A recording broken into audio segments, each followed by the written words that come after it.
2024 లేదా 25లో డిగ్రీ లేదా బీటెక్ చదివారా? సాఫ్ట్‌వేర్ జాబ్ కోసం ఎదురు చూస్తున్నారా? అయితే కోడ్ జ్ఞాన్ 100 డేస్ కోర్సులో చేరండి. జాబ్ సాధించండి. నమస్కారం శశికాంత్ గారు. నమస్తే అండి. మన వీడియోస్ కింద కొంతమంది కామెంట్ బాక్స్‌లో పోస్ట్ చేయడం జరిగిందండి. అది ఆడియన్సే.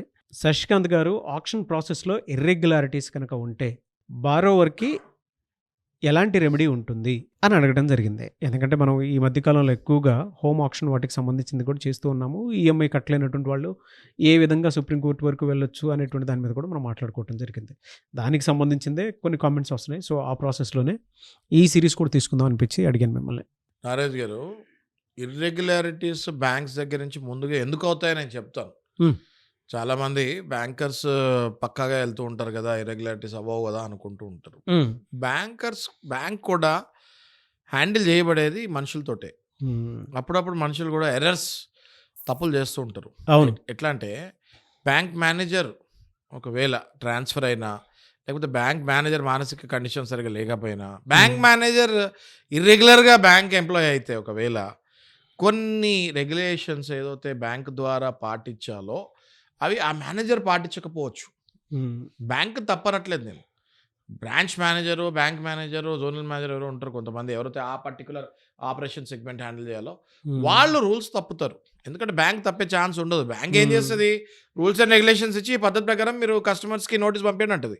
ఎప్పుడైతే ఈ బ్యాంక్ మేనేజర్ రూల్స్ ఫాలో అవ్వకుండా టైము దాటిపోయిన తర్వాత, అంటే గడువు Hmm. దాటిపోయిన తర్వాత ఇంక ఇది ఇప్పుడు వేస్తే నడవదు అని చెప్పి ఒక స్టెప్ నెగ్గొట్టి సెకండ్ స్టెప్కి డైరెక్ట్గా, అంటే ఫస్ట్ ఆక్షన్ వేసే ముందు ఎవరైతే ఆ ఇంటి యజమాని ఉంటారో ఆ యజమానికి నోటీస్ పంపించాలి. ఓకే, ప్రూఫ్ ఆఫ్ సర్వీస్ అంటారు. అంటే ఈ సర్వీస్ మీకు నోటీస్ పంపించిన తర్వాత సర్వే అయిందా లేదా అన్నది ప్రూఫ్. అంటే ఎక్నాలజ్మెంట్. సింపుల్ లాంగ్వేజ్లో చెప్పాలంటే కొరియర్ ఎవరికైనా వాళ్ళు పంపిస్తే కొరియర్కి ఒక ఎక్నాలజ్మెంట్ ఉంటుంది కదా పంపించినట్టు. ఓకే, దాన్ని ప్రూఫ్ ఆఫ్ సర్వీస్ అంటారు.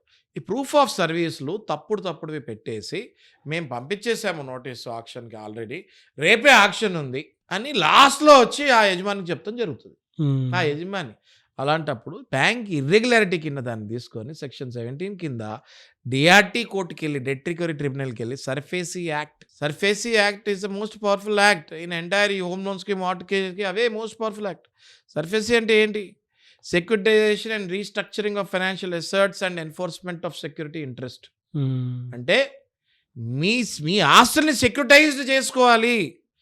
ఆ యాక్ట్లో సెక్షన్ 17 ప్రకారం మీరు వెళ్ళి ఇమ్మీడియట్గా బ్యాంకు ఏవి రెగ్యులేషన్స్ సరిగ్గా ఫాలో కాలేదు కాబట్టి నేను దీనికి స్టేకి అర్హుడిని Hmm. అని ఒక స్టే అప్లై చేసుకుంటే ఖచ్చితంగా జడ్జి గారు చూసి అందులో బ్యాంక్ ఇర్రెగ్యులారిటీస్ ఉంటే వెంటనే స్టే ఇచ్చేస్తారు. ఇది ఒకటే కాదు.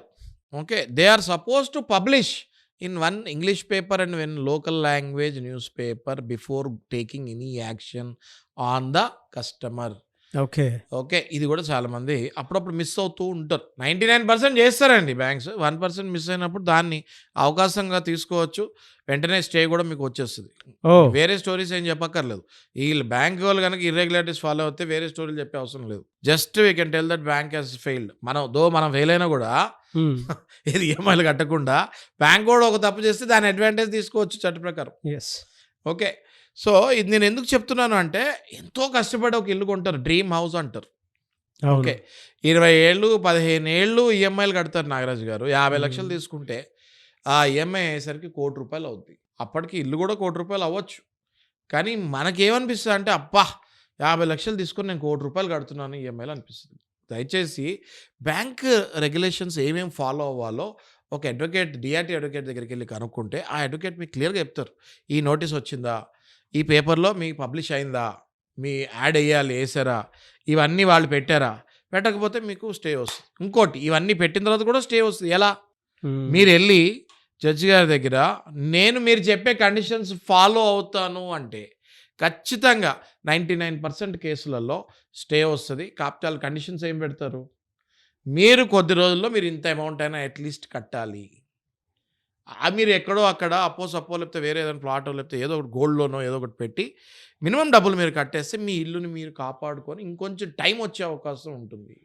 ఇంకొకటి, బిడ్డింగ్లో ఇష్టం వచ్చిన రేట్లకి అమ్ముతా అంటే ఆక్షన్, అదొక ఇర్రెగ్యులారిటీ. బిడ్డింగ్ అయ్యేటప్పుడు ₹1,00,00,000 ఇంటిని నేను 60 లక్షలకి అమ్మేస్తాను బ్యాంకు బ్యాంక్ అంటే అది ఊరుకుంటానికి లేదు. That is called violation of natural principles for justice. ఈ న్యాచురల్ ప్రిన్సిపల్స్ ఆఫ్ జస్టిస్ చాలామంది మర్చిపోతూ ఉంటారు. అంటే ₹1,00,000 ఇల్లు ఉంటే 50 లక్షలకు అమ్ముతానికి వీల్లేదు. నువ్వు ₹1,00,000 అమ్మి మిగతా డబ్బులు ఇవ్వాలి క్లయింట్కి. సో అక్కడ కూడా ఆపచ్చు. ఇంకోటి బిడ్డింగ్ ఫేవరబుల్. నలుగురు వచ్చారు బిడ్డింగ్కి, ABCD, నేను బీకే ఫేవర్ చేస్తాను, బీకే ఫేవర్ చేస్తున్నట్టు ఏమైనా కనిపించింది అనుకోండి, అక్కడ ఖచ్చితంగా దాన్ని కూడా వయలేషన్ కింద తీసుకొని ఆ బిడ్డింగ్ని రద్దు చేసి మళ్ళీ మీ ఇల్లు వెనక్కి లాగచ్చు. ఇలా బోల్డ్ ఉంటాయి నాగరాజు గారు. కానీ చాలా చాలా డీటెయిలింగ్గా ఉన్నాయండి. ప్రతి కామన్ మ్యాన్కి ఇలాంటి ఇన్ఫర్మేషన్ మీ ద్వారా వెళ్ళటం అనేది, అవేర్నెస్ క్రియేట్ చేయటం అనేది చాలా హ్యాపీగా ఉంది నాకు. ఎందుకు అని అంటే స్టడీ తీసుకొని వచ్చి ఇలా ఉంది, చట్టం అందరికీ అందుబాటులో ఉంటుంది, ఎవరికి చుట్టం కాదని చెప్పేసి ఆ విషయాన్ని గుర్తు చేస్తూనే ఇలాంటివి చాలా చెప్తున్నారు. Thank you so much Shashikant గారు.